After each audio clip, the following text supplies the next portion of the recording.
Yes.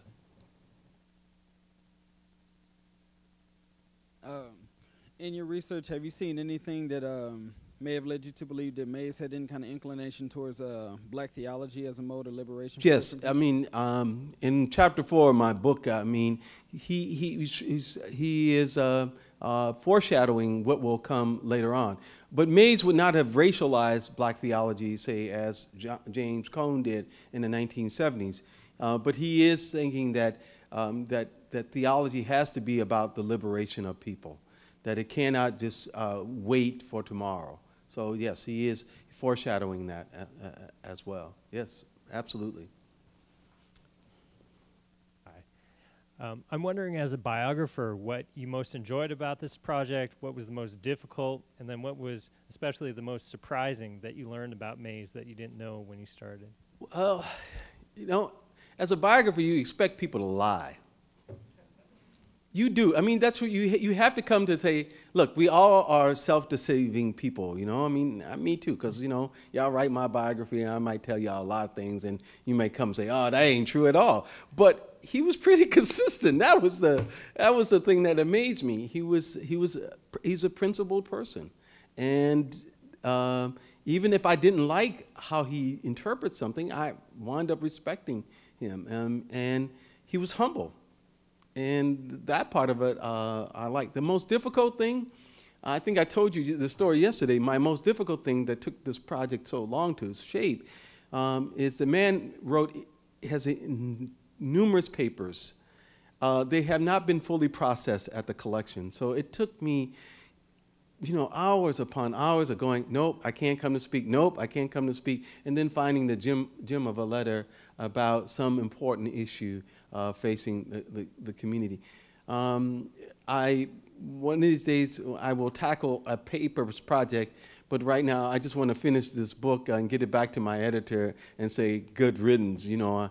I want this, it's like women who, you know, in their 8th month, oh, come on, child, you need to be born now. I'm feeling that way. It's time for this baby to be born, you know. So yeah, that's the most interesting thing, and the correspondence. I mean, this is a generation of people who wrote, you know, and there's no email, so they're writing extended letters and having conversations and arguing with each other.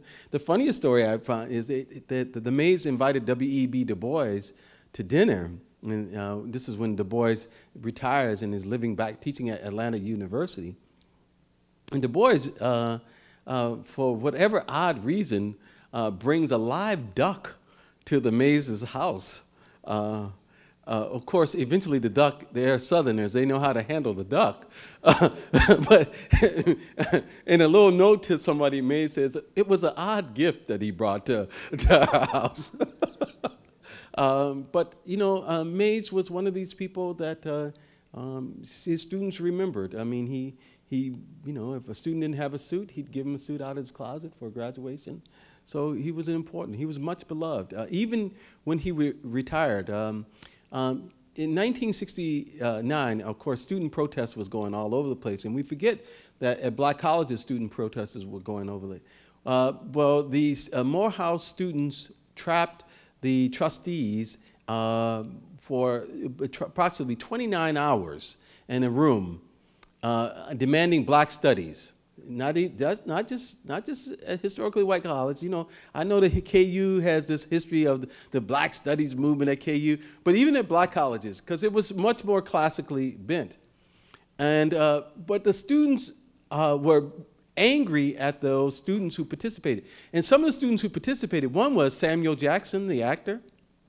You know the actor Samuel Jackson? He was one of the participants. Bernice Johnson Reagan, the singer from Sweet Honey in the Rock. The students were angry at them not because of the protest, but because they had trapped Dr. Mays in the room, and he was the much beloved person. He was retired by then, but they were angry because they thought that he didn't deserve to be trapped for 29 hours as a senior person and one who had always been on their side. Yeah. Okay. Oh, it got Samuel Jackson suspended for Morehouse for a year too. Professor, so how did Mays feel about the question of violence as a mechanism for social redistribution, were there some forms of social action that liberal Protestantism was more amenable Right, to? right. And in I his didn't thought? make this clear. Mays went to meet, actually met Gandhi in 1936.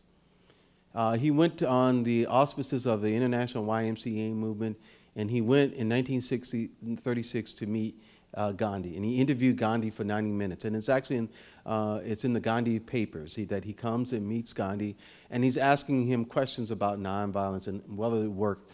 And then he comes back and he writes in a paper called the Norfolk Journal and Guide about is it possible for black people to start a nonviolent resistance in the same manner as Gandhi?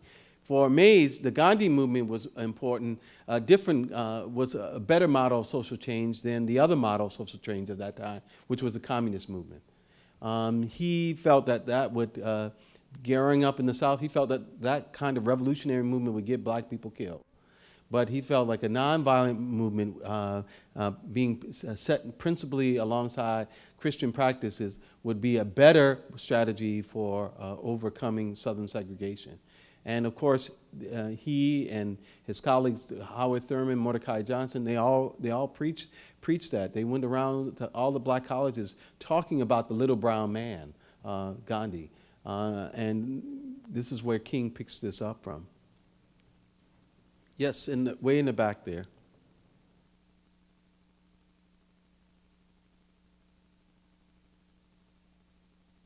I had a question about method as a historian. Yes. We're sort of struggling now. Secular schools have decided that religion matters, but we haven't really decided how to study it. And I was wondering about the use of the term religious. You kept saying he's a religious thinker, but we often hear now, especially in political analysis, that something's not really religious, it's really economic, or it's really political. And I was wondering how you sort of sorted out where to use religious and how. Well, I'm using what the people themselves called themselves. As a historian, I would tend to, they call themselves religious, I will use religion. They certainly have economic principles involved. Of course, that's a part of it. There are certain social class dimensions, of course they are.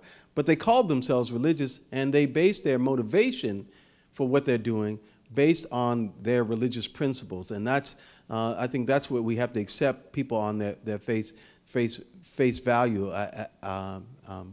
like that. That's how at least I approach it. Am I skeptical at times? Of course. I think anybody doing intellectual inquiry has to exercise a degree of caution and being skeptical, but I do try to respect the people I'm studying by saying this is what they called themselves, not what I called them. I hope I answered your question.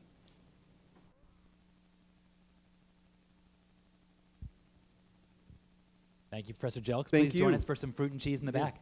Thanks.